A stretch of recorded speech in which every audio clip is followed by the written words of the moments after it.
Assalamualaikum warahmatullahi wabarakatuh. Waalaikumsalam warahmatullahi wabarakatuh. Terima kasih buat bapak-bapak yang berkenan hadir pada pagi hari ini.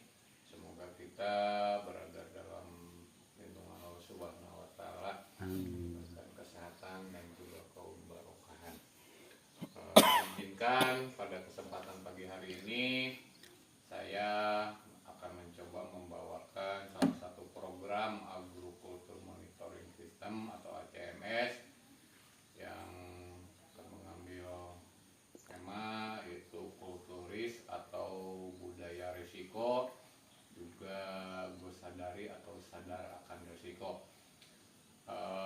Pada kesempatan pagi hari ini saya akan mengambil tema mengubah mindset dalam manajemen risiko.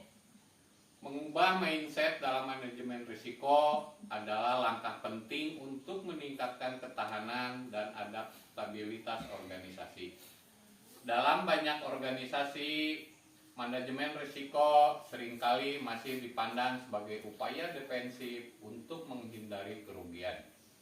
Namun seiring dengan perkembangan bisnis dan teknologi, risiko juga bisa menjadi peluang. Mindset ini perlu diubah agar perusahaan tidak hanya bertahan dari risiko, tetapi juga dapat berkembang melaluinya.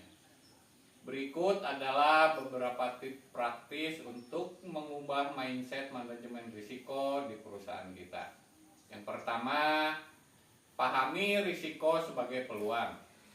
Manajemen risiko yang efektif tidak hanya fokus pada pencegahan kerugian, tetapi juga melihat risiko sebagai kesempatan untuk inovasi.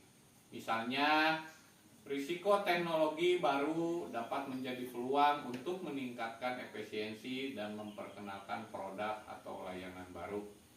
Untuk mengubah mindset ini, lakukan analisis SWOT, strength, weakness, opportunity, and threat secara teratur sehingga perusahaan dapat mengidentifikasi dan mengelola risiko sekaligus mencari potensi keuntungan dari setiap risiko yang ada. Yang kedua, bangun budaya kesadaran risiko di seluruh tingkat organisasi. Survei dari Institute of Risk Management menunjukkan bahwa perusahaan yang membangun budaya kesadaran risiko secara menyeluruh mengalami penurunan insiden operasional hingga 20%. Hasil riset ini menunjukkan bahwa kesadaran risiko yang melibatkan seluruh karyawan dapat memperkuat deteksi dini dan mencegah insiden yang lebih besar. Dengan mengadakan pelatihan rutin dan sesi komunikasi tentang pentingnya manajemen risiko, perusahaan dapat membentuk budaya di mana setiap individu merasa memiliki tanggung jawab terhadap risiko. Yang ketiga, gunakan data untuk pengambilan keputusan berbasis risiko. Perusahaan perlu memanfaatkan data dalam membuat keputusan berbasis risiko yang lebih tepat dan responsif. Dengan pemahaman berbasis data, perusahaan dapat melakukan analisis yang lebih akurat terkait dampak dan probabilitas risiko. Untuk memfasilitasi ini, gunakan teknologi seperti analitik data dan prediktif. Ini tidak hanya membantu perusahaan mengalami potensi risiko, tetapi juga mendorong budaya pengambilan keputusan yang lebih faktual berdasarkan informasi yang jelas dan efektif. Yang keempat, dorong kolaborasi lintas fungsi. Manajemen risiko seringkali paling efektif ketika setiap fungsi dalam organisasi terlibat secara aktif. Tim yang berbeda seperti keuangan, operasional, teknologi, informasi, dan SDM seringkali memiliki pandangan yang berbeda tentang risiko dan dampaknya.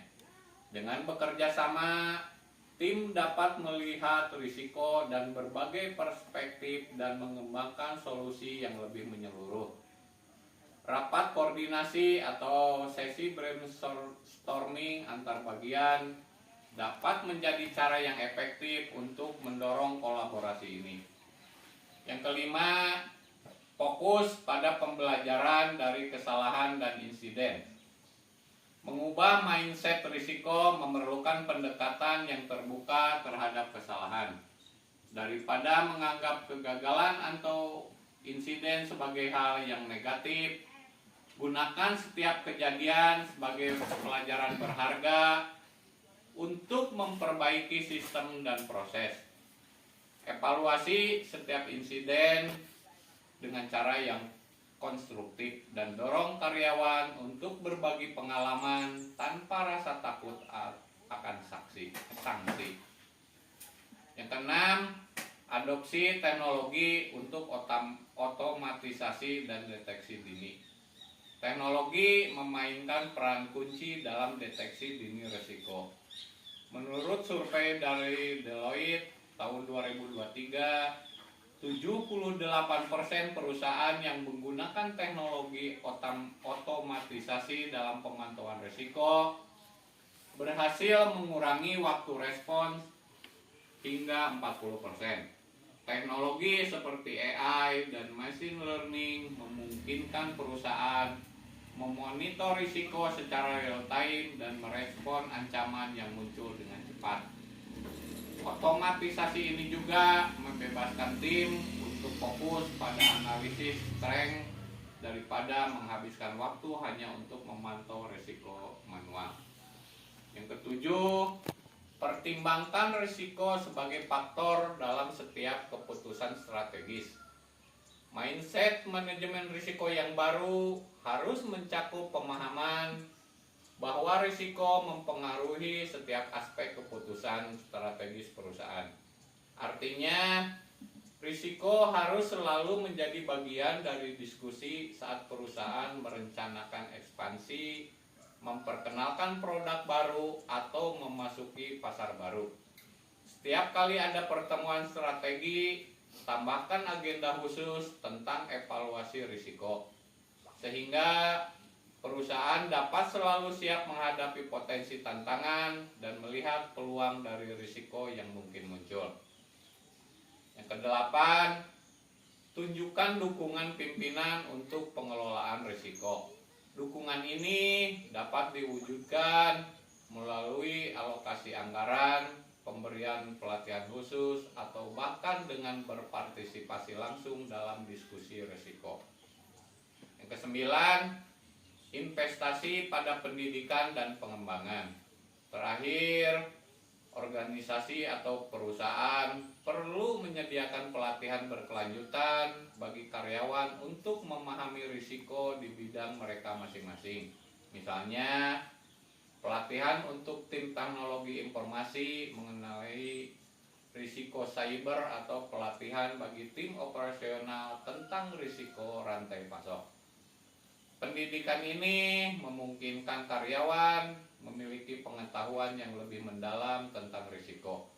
Yang selanjutnya, membangun budaya proaktif dalam manajemen risiko.